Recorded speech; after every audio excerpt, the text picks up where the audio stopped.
स्वागत है आपका अपने यूट्यूब चैनल में। आज की वीडियो में हम जानेंगे रिकर्सिव फंक्शन क्या था। ठीक है, when the calling of a function by itself is called a recursive function. जब फंक्शन अपने आप को ही कॉल करता है तो उसको हम रिकर्सिव फंक्शन कहते हैं। ठीक है, and this technique is known as a recursion, और इसी टेक्निक को हम रिकर्जन कहते हैं।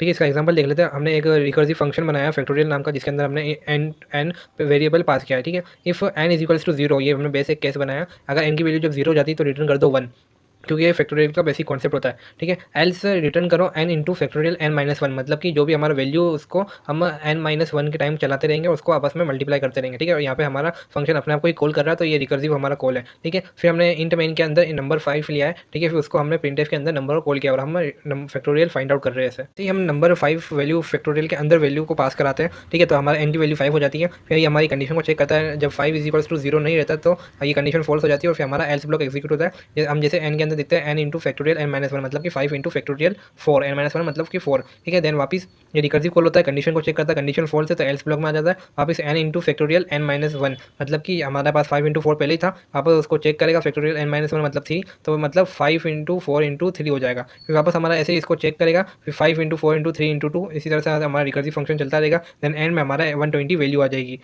ठीक है, thank you, subscribe for more short contents.